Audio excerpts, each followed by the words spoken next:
परम शांति, बेहद के बेहद की परम परम परम महाशांति है, महाशांति। आज हम एक विषय के ऊपर चर्चा करेंगे, वो है वेद शास्त्र की जो सारांश क्या है, जिसको आदि गुरु शंकराचार्य बोलते हैं ब्रह्म सत्य जगत मिथ्या, अद्वैत वेदांत। यानी वेद और उपनिषद को आध्यात्मिक की विज्ञान कहा जाता है और उसका सार वेदांत में मिलता है। और उसकी जो व्याख्या आदि गुरु शंकराचार्य ने किए हैं वो है अद्वैत वेदांत। वो इतने प्रसिद्ध हैं, यानी उसकी इतना प्रचलित हुआ है उसका जो वाक्य ब्रह्म सत्य जगत मिथ्या, तो हर वैदिक ज्ञानी है उसके पास ये शब्द तो रहता ही है।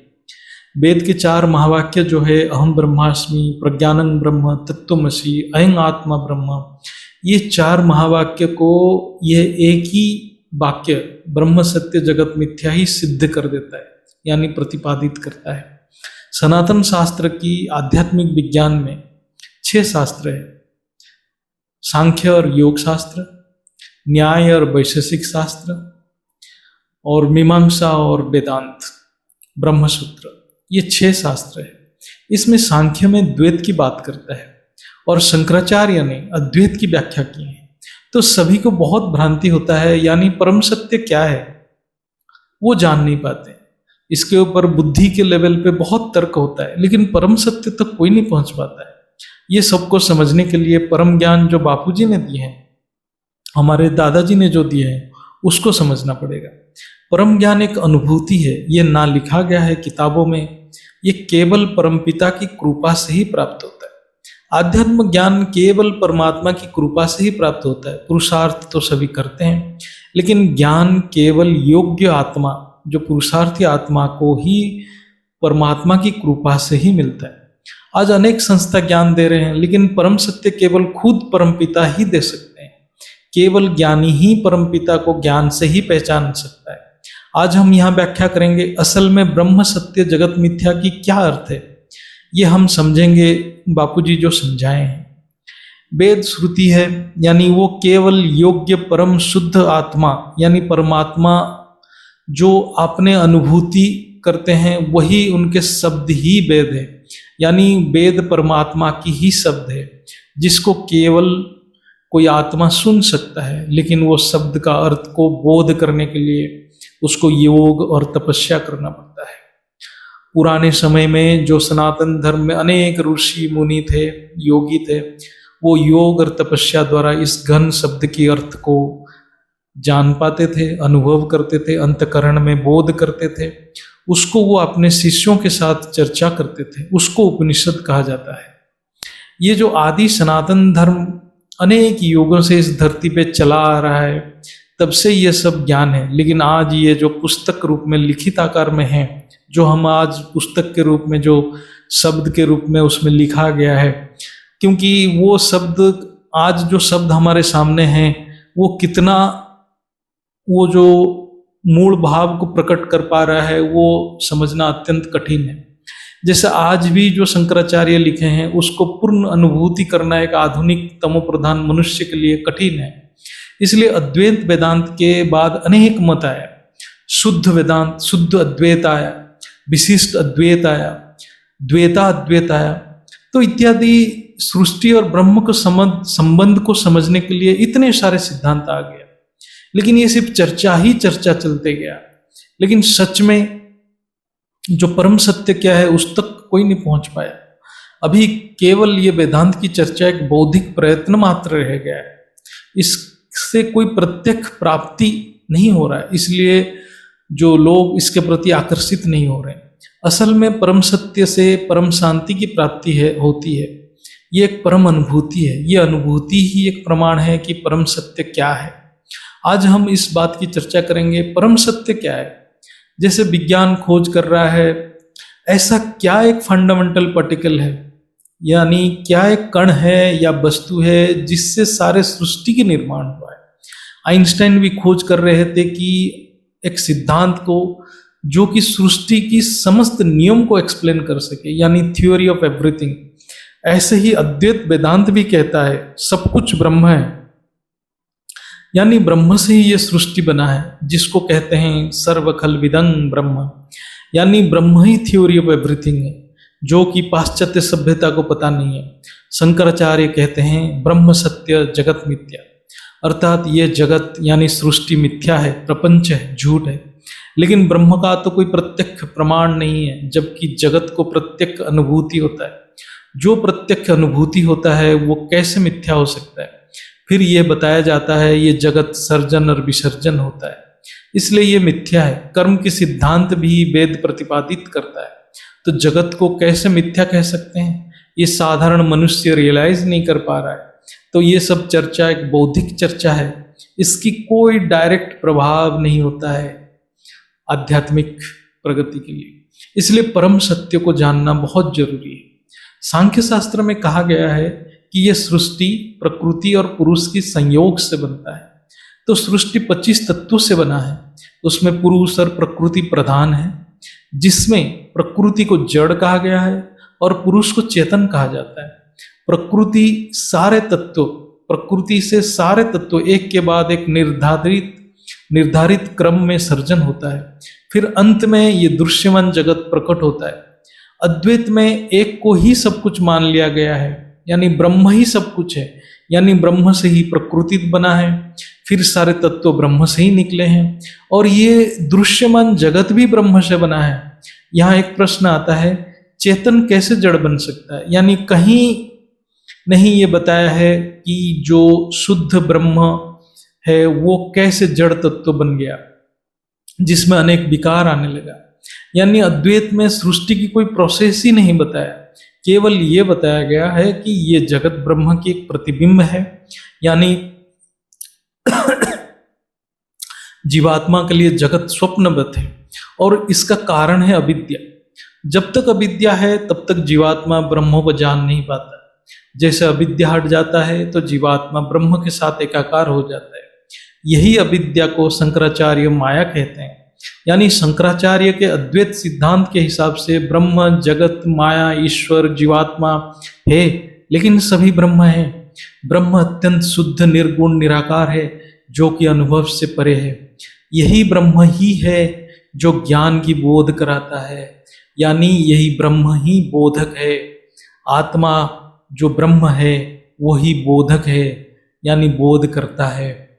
ब्रह्म केवल ज्ञान है और ये संपूर्ण है, इसमें कोई कमी नहीं है, क्योंकि ब्रह्म बोधक है तो ब्रह्मों को बोध नहीं किया जाता है, यानी उसको हम बोध भी नहीं कर सकते हैं, बुद्धि से उसको जान भी नहीं सकते हैं।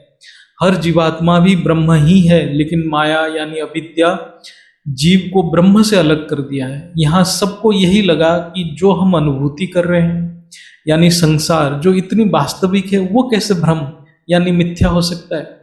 जब हम सर्जन कह रहे हैं तो जगत तो अस्तित्व में आता है जिसमें अनेक विकार भी रहता है, तो वो कैसे ब्रह्म हो सकता है। यानी शंकराचार्य की अद्वैत वेदांत एक ऐसे सिद्धांत है जो कि केवल तर्क से सोचा जा सकता है, समझा जा सकता है, लेकिन वो अनुभव से परे है। क्योंकि जगत मिथ्या है तो सर्जन किसका हो रहा है, विसर्जन किसका हो रहा है? क्या जीवात्मा ब्रह्म हो सकता है? यानी क्या ब्रह्म से एकाकार हो सकता है? फिर ईश्वर के बारे में शंकराचार्य ने बताया कि वो ईश्वर है जो सर्जन, पालन और विसर्जन करते हैं। यानी ये सारे सृष्टि के अंग एक दूसरे से कैसे जुड़े हुए हैं, यानी ब्रह्म, ईश्वर, जीव, जगत, माया एक दूसरे से कैसे जुड़े हुए हैं, वो उसकी व्याख्या स्पष्ट नहीं है। यानी ब्रह्म से ईश्वर कैसे बने, ईश्वर सृष्टि कैसे बनाया, सृष्टि से जीवात्मा कैसे बने, जीवात्मा माया से कैसे जकड़ गया, यानी अविद्या का कैसे जन्म हुआ, ये सब की उचित व्याख्या नहीं है। इसलिए अद्वैत वेदांत तार्किक लेवल पे तो बहुत अच्छा लगता है, लेकिन उसको अनुभूति नहीं कर पाते। इस बात को थोड़ा स्पष्ट करने के लिए शंकराचार्य ने 3 प्रकार की सत्ता की बात की है। एक है प्रतिभासिक सत्ता, एपरेंट रियलिटी। दूसरा है व्यवहारिक सत्ता, प्रैक्टिकल रियलिटी, जो हम अनुभूति करते हैं, प्रत्यक्ष इंद्रियों द्वारा अनुभूति करते हैं। तीसरा है परमार्थिक सत्ता, गॉड रियलिटी। इसमें प्रतिभासिक सत्ता क्षणिक है, यानी जैसे स्वप्न की वास्तविकता जागृत अवस्था में आने से अंत हो जाता है, ऐसे कोई भ्रम का भी अंत हो जाता है, जैसे हम सत्य को जान लेते हैं। यानी जब तक ज्ञान नहीं है तब तक ये वस्तु प्रतिभासित यानी आभास होता है, लेकिन जैसे सत्य की पता चलता है तो इसकी सत्ता नहीं रहता। ऐसे व्यवहारिक में तो जगत की अस्तित्व वास्तविक है, तो इसको हम ब्रह्म नहीं कह सकते हैं, क्योंकि ये जगत इंद्रियों से प्रत्यक्ष हो रहा है और ये अनेक वस्तुओं और तन्मात्राओं की अनुभूति कराता है, जिसमें अनेक विकार है, तो इसको हम ब्रह्म नहीं कह सकते हैं। और इस जगत की अनुभूति से हमें दैनिक व्यवहार में भी आना पड़ता है।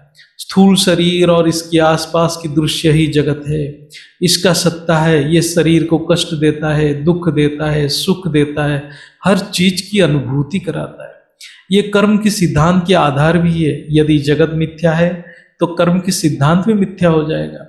अंत में है परमार्थिक सत्ता, यानी ये तुर्यातीत यानी चतुर्थ अवस्था, यानी जब साधक ज्ञान समाधि में सब कुछ भूल जाता है और अंतकरण में उस परम नित्य सत्ता से जुड़ जाता है, तब जिस सत्ता की महसूसता होता है जो इंद्रियातीत है, वो परमार्थिक सत्ता है, जिसको ब्रह्म कहा जाता है। ये ब्रह्म को ना इस व्यवहारिक सत्ता में प्रमाण दिया जा सकता है, ना इसको प्रत्यक्ष किया जा सकता है।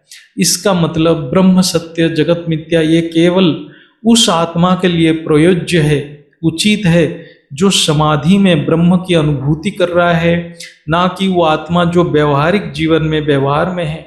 इसलिए ये जो संपूर्ण रूप से माया से मुक्त है, लेकिन इसका मतलब जो आत्मा संपूर्ण रूप से माया से मुक्त है, उसके लिए ब्रह्म सत्य जगत मिथ्या है। लेकिन जो व्यवहारिक जीवन में है, उसके लिए जगत उतना ही वास्तविक है जितना परमार्थिक के लिए ब्रह्म वास्तविक है। इसलिए ये वाक्य सबके लिए नहीं है, जो रियलाइज्ड सोल है केवल उनके लिए है। इसलिए परमार्थिक सत्ता ये तीन अवस्था से परे कहा गया है, यानी जागृत, स्वप्न और सुप्त से भी परे जो चतुर्था अवस्था है, वही परमार्थिक सत्ता है। इसकी कोई संज्ञा नहीं है, डेफिनेशन नहीं। ये सत्ता हर समय रहता है, यानी जागृत में भी रहता है, स्वप्न में भी रहता है, सुप्त में भी रहता है, लेकिन अनुभूति केवल समाधि में, अंतकरण में होता है। जब चतुर्था अवस्था सत्ता में आता है, तब और कोई सत्ता नहीं रहता, यानी व्यवहारिक सत्ता, प्रतिभासित सत्ता नहीं रहता है। इसको समझें तो जब समाधि में आत्मस्वरूप यानी ब्रह्म स्वरूप की स्थिति प्राप्त होती है, तब ये बाकी तीन अवस्था नहीं रहते, जैसे कि जागृत, स्वप्न और सुप्त, ये तीनों ही अवस्था नहीं रहते। लेकिन जब जागृत, स्वप्न और सुप्त अवस्था रहता है, तब ब्रह्म के अस्तित्व रहता है, यानी ब्रह्म के अस्तित्व नित्य है, लेकिन और सभी अवस्था अनित्य है। इसलिए यहाँ ब्रह्म को सत्य कहा गया, जगत को मिथ्या इसलिए कहा गया है कि यह सत्ता में आता है, लेकिन ये तब तक रहता है जब तक अविद्या है, इसलिए ये नित्य नहीं है, इसलिए ये मिथ्या कहा गया है। ऐसे ही सांख्य में यानी द्वैत में ये द्वैत का सिद्धांत है। पहले जो हमने बताया है वो अद्वैत का सिद्धांत था। द्वैत में अनेक बातें स्पष्ट हुआ, जैसे पुरुष चेतन है, जो अपरिवर्तनीय है, जो परम शुद्ध है, जिसको हम ब्रह्म भी कह सकते हैं। पुरुष कहने से परमात्मा, जीवात्मा दोनों को समझा जाता है। प्रकृति यानी मूल प्रकृति, जिससे सारे सृष्टि की वस्तुएं निकली है, यानी मूल प्रकृति से ही मन, बुद्धि, संस्कार, अहंकार, पांच तत्व, पांच तन्मात्रा, पांच कर्मेंद्रिय, पांच ज्ञानेंद्रिय, सारे का सर्जन हुआ है, सारी निकली हुई है। ये एक के बाद एक क्रम में निकलते हैं। यहाँ चेतन यानी पुरुष उसको कहा जाता है जो संकल्प करने की सामर्थ्य रखता है, और जड़ उसको कहा जाता है जो संकल्प नहीं करता, यानी मूल प्रकृति जड़ है। संकल्प वो करता है जिसकी कोई इच्छा है, यानी प्रकृति की कोई इच्छा नहीं है। पुरुष की इच्छा से प्रकृति परिवर्तित होता है और यह सृष्टि की सर्जन होता है। वैशेषिक शास्त्र के हिसाब से हर कार्य की कारण है, यानी ये जो सृष्टि देख रहे हैं इसका कोई ना कोई कारण है। हर पदार्थ की तीन कारण है, वो है समवायी कारण यानी उपादान कारण, जिसको हम प्रत्यक्ष या डायरेक्ट कॉज भी कहते हैं। उसके बाद होता है असमवाय कारण यानी अदृश्य अव्यक्त कारण, जो कार्य में है लेकिन प्रत्यक्ष दिखता नहीं है। फिर है निमित्त कारण, जो कार्य में नहीं रहता है लेकिन कारण से कार्य बनने में वो सहायक होता है। यहाँ सृष्टि के अस्तित्व की बहुत स्पष्टता मिलता है। यानी सृष्टि की उपादान कारण यानी दृश्य कारण है मूल प्रकृति, यानी मूल प्रकृति से ही सब कुछ विकृत होकर निकला है। अदृश्य कारण है पुरुष की संकल्प, चेतन पुरुष की संकल्प, जो कि सृष्टि में अदृश्य अव्यक्त रूप में रह के कार्य करता है और सृष्टि को व्यक्त रूप में लाता है। फिर आता है निमित्त कारण। निमित्त कारण खुद पुरुष है, जो केवल संकल्प करके सृष्टि से साक्षी हो जाता है, यानी सृष्टि में नहीं रहता है। पुरुष के संकल्प द्वारा मूल प्रकृति में जो उत्तेजना या स्पंदन या हलचल होता है, उससे सृष्टि बनता है। लेकिन वो सृष्टि में पुरुष यानी परमात्मा खुद नहीं रहता है, इसलिए परमात्मा सृष्टि से निर्लिप्त कहा जाता है। वो अकर्मा, अकर्ता, अजन्मा कहा जाता है। यहां से हमें पता चलता है कि जिसको हम अद्वैत में ब्रह्म कह रहे हैं, वो सांख्य में चेतन पुरुष है। लेकिन जगत मिथ्या जो कहा जाता है, वो अद्वैत में, यहाँ सांख्य में वही जगत को जड़ कहा जाता है जो परिवर्तनशील है और वो पुरुष से अलग है। लेकिन पुरुष और प्रकृति संकल्प के द्वारा जुड़े हुए हैं। यानी सांख्य में सृष्टि बनने की प्रक्रिया को स्पष्ट किया है, जो कि अद्वैत में कोई स्पष्टता नहीं था। यानी संकल्प नहीं है तो पुरुष और प्रकृति एक ही है। संकल्प द्वारा पुरुष प्रकृति से अलग प्रतीत होता है। संकल्प की कारण है पुरुष में इच्छा जागृत होना, यही इच्छा ही माया है। यानी इच्छा, पहले इच्छा आता है, फिर जाके संकल्प होता है। इसलिए संकल्प ही पुरुष प्रकृति को मिलन से सृष्टि की उत्पत्ति करता है। हमारे शास्त्र में यह नहीं बताया गया है कि क्या जीवात्मा और परमात्मा दोनों नित्य है, क्या सच में जगत मिथ्या है, क्या परमात्मा एक है या अनेक है, क्या केवल जीवात्मा विद्या से ग्रसित होता है। सब कुछ ब्रह्म है तो ब्रह्म क्यों कर्म बंधन में आता है। ये सब जानने के लिए बापूजी के सारे वीडियो को देखना पड़ेगा और ये अंतकरण में अनुभव करना पड़ेगा। ये गहरा ज्ञान को हमारे दादाजी ने अपने YouTube चैनल में दिए हैं। यहाँ हम संक्षिप्त में इसको बताते हैं, जिसको समझने के लिए बापूजी के सारे वीडियो देखना पड़ेगा। ये जो शास्त्र की ज्ञान है, यानी जितना भी वेद या शास्त्र में है, वो सिर्फ एक ब्रह्मांड की ज्ञान देते हैं, यानी एक सोलर सिस्टम की ज्ञान देते हैं। एक ब्रह्मांड की रचयिता को परमात्मा या शिव कहा जाता है। ऐसे अनंत कोटि शिव हैं जिनकी रचयिता महाशिव है। एक ब्रह्मांड में असंख्य आत्माओं की सर्जन ब्रह्मा द्वारा होता है। परमात्मा और आत्मा अलग है, यानी द्वैत है। ऐसे ही सृष्टि की आरंभ आकारी शिव शक्ति से होता है, जो कि ब्रह्मा द्वारा सर्जन, विष्णु द्वारा पालन और शंकर द्वारा विनाश करते हैं। आकारी शिव को ही ईश्वर कहा जाता है, जो कि अपने शक्ति के द्वारा सृजन, पालन और विनाश की कार्य करते हैं। कोई भी सृष्टि की रचना पुरुष प्रकृति मिलके एक साथ करते हैं, यानी लाइट माइट। लाइट यानी परम प्रकाश यानी ब्रह्म, माइट यानी शक्ति यानी मूल प्रकृति। ये ब्रह्म स्वरूप ही, जिसको शिव या परमात्मा कहते हैं, वो एक ही संकल्प से आकारी शिव शक्ति की रचना करते हैं। फिर वो आदि शक्ति ब्रह्मा, विष्णु, शंकर जैसे देवताओं की रचना करते हैं और फिर ब्रह्मा अनेक आत्माओं की रचना करते हैं। ये सारे सृष्टि केवल संकल्प द्वारा ही होता है। ये आत्माएं धीरे धीरे संकल्प द्वारा अपनी ऊर्जा की क्षय करते हैं और गिर जाते हैं। तो सृष्टि भी अनेक संकल्प से धीरे धीरे विकृत होता है, यानी मूल प्रकृति विकृत होते होते तम प्रधान हो जाता है। जो सृष्टि एक समय में दिव्य था, वो स्थूल विकार युक्त बन जाता है। जब एक ब्रह्मांड की विसर्जन होता है तो एक ब्लैक होल बन जाता है, तो सारे आत्माओं की भी विसर्जन हो जाता है और तब शिव भी जीव बन जाते हैं। यानी जीवात्मा और परमात्मा अनेक असंख्य है और विनाशी भी है, यानी वो नित्य नहीं है। सभी की एक निश्चित समय अवधि है। जो भी सत्ता में आता है वो सत्य जैसा अनुभव होता है, तो उसको मिथ्या नहीं कहा जा सकता है, लेकिन परिवर्तनशील कहा जाएगा, क्योंकि वो एक समय में विनाश भी हो जाता है। ऐसे देखा जाए तो आत्माओं को भी सर्जन विसर्जन होता है। ये सृष्टि की इच्छा से, मतलब जब सृष्टि की इच्छा जागृत होता है तो परमात्मा संकल्प करते हैं तो ये सृष्टि बनता है। यही इच्छा ही अविद्या है। इसमें परमात्मा और जीवात्मा दोनों इच्छाओं से ग्रसित हैं। तो इसलिए ये ब्रह्मांड की लय प्रलय विलय चलता रहता है और सभी आत्माओं को अत्यंत कष्ट और दुख की अनुभूति होता है ये प्रलय के समय में। इसका मतलब अविद्या से जीवात्मा और परमात्मा दोनों ग्रसित हैं। इच्छा ही अविद्या है, इसलिए ज्ञान में है इच्छा मात्र अविद्या। ये देखा जाता है, शिव जीव बनता है और आत्मा की विसर्जन हो जाता है।